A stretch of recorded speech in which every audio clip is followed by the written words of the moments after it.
のやばい状況この今ストームが本当に来そうで、もう木が揺れまくってます。そして急に気温が落ちてきてめちゃくちゃ寒くなってきた。でもまだ粘って飲もうというこの魂胆ねバカですようわー、風が強くなってきましたね。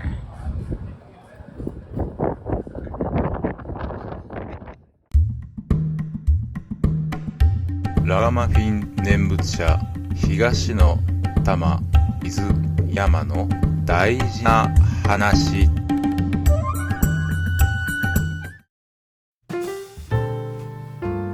良さげですな。セリスブルーワリー、老舗のブルーワリーだけど初めて来ますね行ってみましょう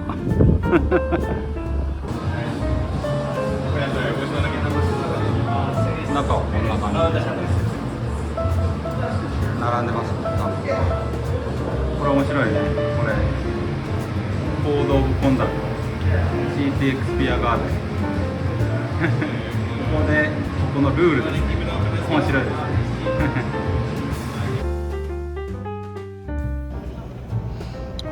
ラガマフィン念仏者の東の玉です。今日もねブルーワリーに飲みに来てはいるんですけど、ご覧の通りもう雨が降り出しそうで、本当はね今日午後から、ストームが来るという予報でストームだけじゃなく雹ですね。英語でヘイルというんですけど、雹が降るからもう今日は帰れと、会社でねみんなもう早く帰りなさい、今日はもう危ないからね、ヘイルも来るしでストームも来るから早めに帰りなさいと言われていたにもかかわらず飲みに来ちゃったということで、こんな天気の中飲んでますよはい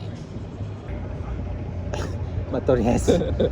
乾杯これセリス、イエーイ乾杯。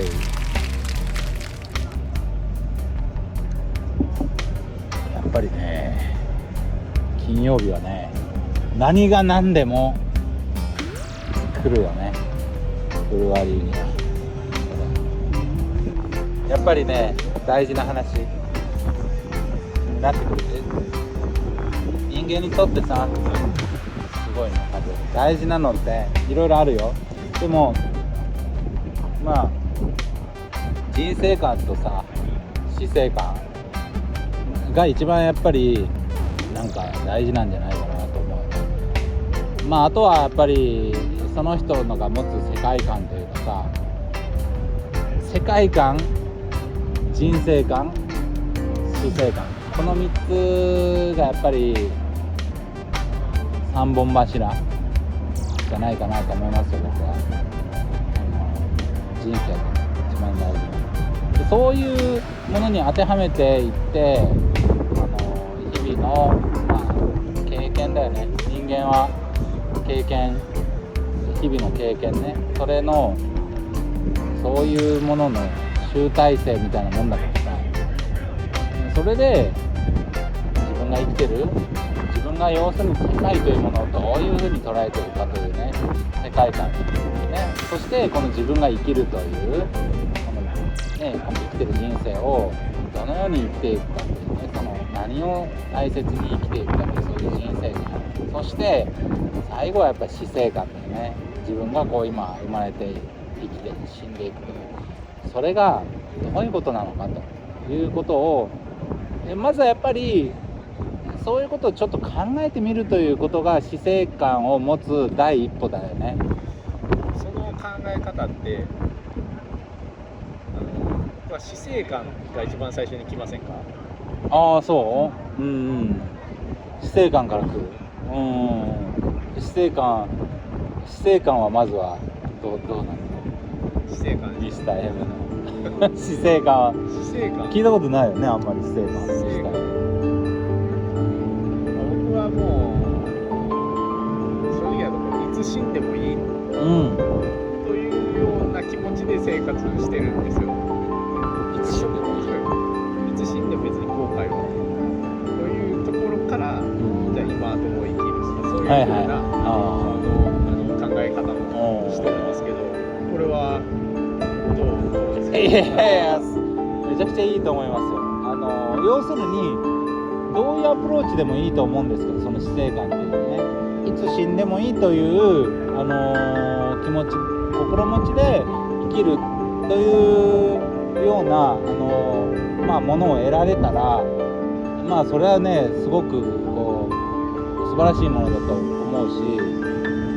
なかなかいつ死んでもいいって思いながら生きることってできないよね。でもミスター M が今いつ死んでもいいと思いながら生きてるという、そういう死生観を持ってるというのはもう言うことないね、僕は。本当にそれだもん、やっぱりそこが一番大事だと思いますよね。でもいつ死んでも、今ミスター M も言ったけどさ、いつ死んでも後悔ないって言ったでしょ。でやっぱりそれはすごく分かるね。人生に要するに悔いがないかと、いつ死んでも人生に悔いが残らない状態で死んでいけるかというのがやっぱり大きな人間の問いだよね。後悔ない人生を送れるか。でもね、仏法を聞いていくと、それもねあるのよ、もちろんあるんだけど、後悔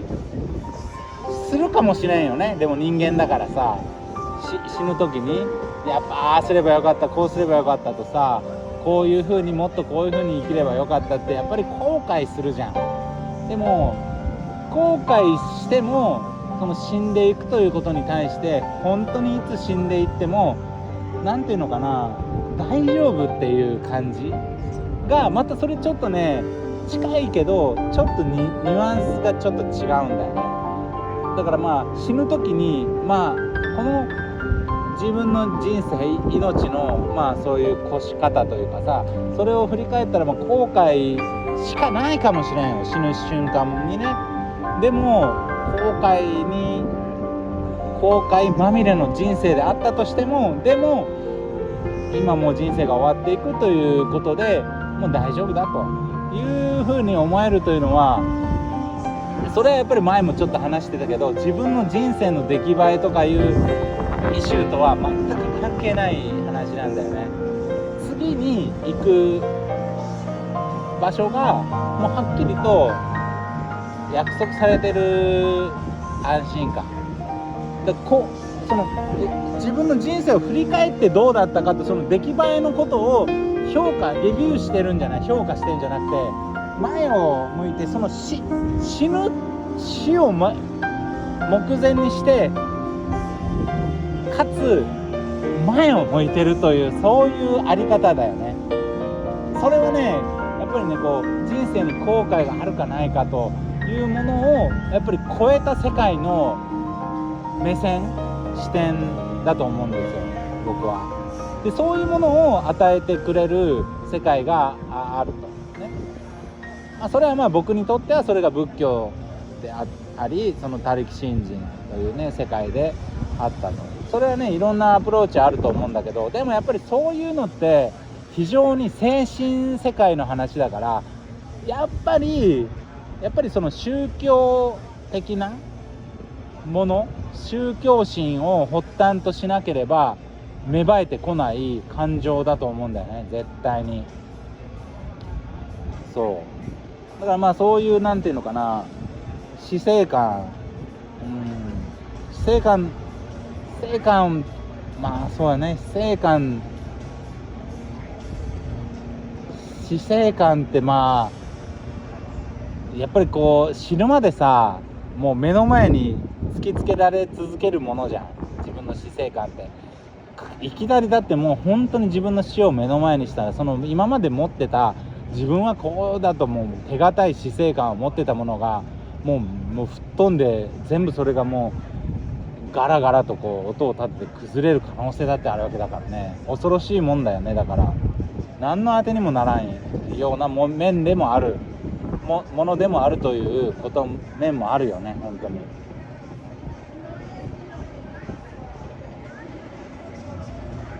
いけると思いますよ。ちょっとビスタ M の顔が入っちゃって何でしたっけ。ああ、お前もう死んでる今言われてましたね。生きてるけどもう死んでるのも同じだと。それはどういうことかちょっとねお伺いしましょうか。ビスタ M そう言われてましたよ今。もう気持ちはさっき言った、いつ死んでもいい、いつ死んでもいいね、いつ死んでも大丈夫っていうところから来てるんですけど、はい、だからこそこういい意味で無敵ああ、そういうこあるっていうのをだからこそこう今にフォーカスする、の考え方。はいはいはい。ああ、そう。もう要するに排除したということかな。なんかいろんななんていうか普通の人だったらああだこうでもないこうでもないと考えてしまうそういうものを排除してもう本当に今目の前にあることだけにフォーカスするという道を採用したということですかね。やっぱり何かこう、邪念というか、はいはいはいが生まれてくるのは何かっていうと、将来への多分将来への不安というか、将来とのギャップ自分が思い望んでいるところとのギャップ、これから起こることであろうことのギャップに対してこう悩むそういうことだね。多いんですよね。でももうそこがないそうだね。もともと別にそういうなんかこうありたいなっていうものをなんか立てなければそうならなかったディスアポイントメントもないし、その時その時にある目の前に与えられたものをそのままに受け入れていけば何のそういう不足も、いわゆる過不足がないじゃないかというようなあり方で生きてるということですかね。そうですね。はい。ああ、それ素晴らしいですね。そういう生き方認識でね生きてる人って少ないと思いますよ、なかなかね。ミスター M からね今日はいい話聞けましたよ。最後これ今日の結論としてね出てきたこと、いろんなね物事我々は当たり前にそういうものだと思って何の疑問も抱かずに生きてるけど、一番疑問視した方がいいのは時間と空間ですよね。この時間と空間という我々がそれに持ってる認識とか概念というものを本当にそうなのかと、そこを一番疑っていかないといけないと思いますよ。本当にそれ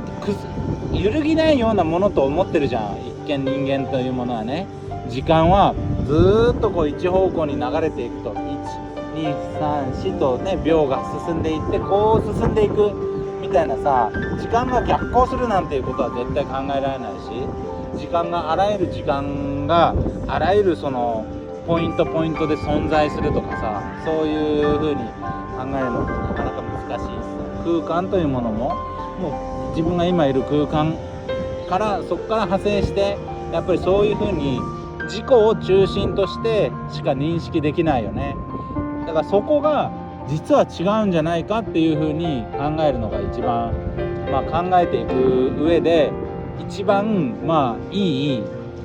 題材として取り組むべきことは、疑うべき題材として一番いいのは時間と空間だよね。その認識を疑っていくということですよ。